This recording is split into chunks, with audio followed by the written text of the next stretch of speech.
یا سي نور نمونه په تاریخ کې راغلي دي دا ښځه کې حسین علیه السلام ته نوی ورکړی دي تاسو د امامت او د شیعتوب عقیده به بیخي ونه لسره او تاسو شکر دی عمر رضی الله عنه ادا کړی چې عمر رضی الله عنه دا د یزدجر لور یا د عثمان رضی الله عنه شکر ادا کړی چې دا د یزدجر د فرض دی باچا لور چاته په نکاح باندې ورکړله د څه ورکړل دیغه په حق کې بیا ایمان راوړل اسلامي قبول کړ نو دی امام علي سی زین العابدین لقب د مور څوک د فارس دی باچا د یزدجر لور ده او په دې ځکه یو عجیبه نقطه درته وخیم اواز مستا او کاری سبستا आवाज ده مونږ اورو اواز مستا او اورو سیده مونږ आवाज درځي ښه یو ویخ پکې کینی سی بیا داسې نه سی له تاسو نن بیا سړی جوړ کړم یو ویخ پکې کینی د आवाज نه आवाज اورو کیسه ډیره خوندوره ده بس کله چې خبرې مونږ اوریدلې ما ته وایې اونو بیا غا کو درته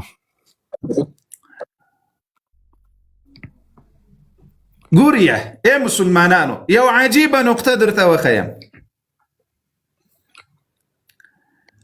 دغه د یزدجر لور چې سلامه ده لدین زین العابدین علیه السلام پیدا سوی ده او د حسین علیه السلام اولاده دا لزین العابدین علیه السلام نراغلی ده اوس د رافضیت د دولس امامه دغه د یزدجر په لور پسې روان دي په اهل بیتو پسې نه دي روان د امام علي رضی الله عنه ټوله اولادی پرېښي ده د حسن علیه السلام ټوله اولادی پرېښي ده ټول اهل بیت پرېښي دي مهمه خبره دغه د یزدجر لور ده د چا؟ یزدجر لور د یزدجر لور دا هغه ښځه ده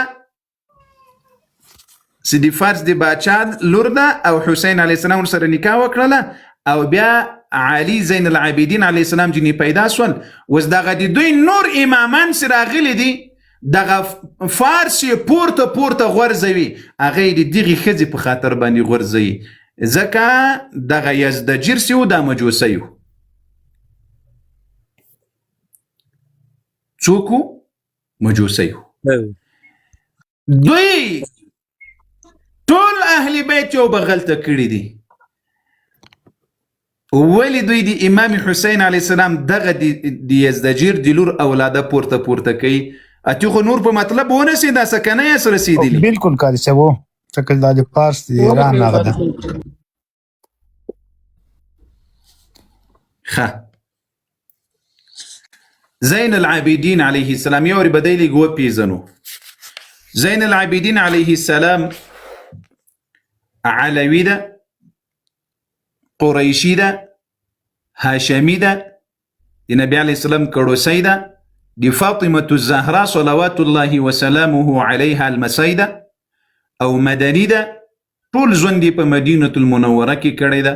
او په مدینه المنوره کې پسې وفات شوی ده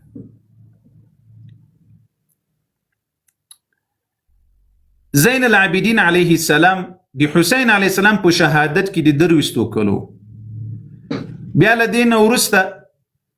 داسې کله کوفې ته بوتللی سول بیا شام ته بوتللی سول بیا یزید د مدینه المنورې ته په عزت سره رخصت کړل بیا یې په مدینه المنوره کې خپل ژوند او زندگی کوله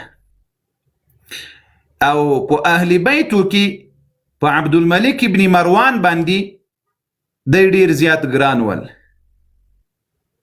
زین العابدین علیه السلام دا زین العابدین لقب دته ولی ورکړل سوی دته سجاد لقب ولی ورکړل سوی ده دی ګوري اصلي نوم د علي ابن الحسین ده یعنی علي د حسین علیه السلام زوی دته زین العابدین لقب په دی ورکړل سوی ده د بدی ورځ او د شپې زر رکعات نفل منځ کول الله اکبر زر رکعات نفل منځ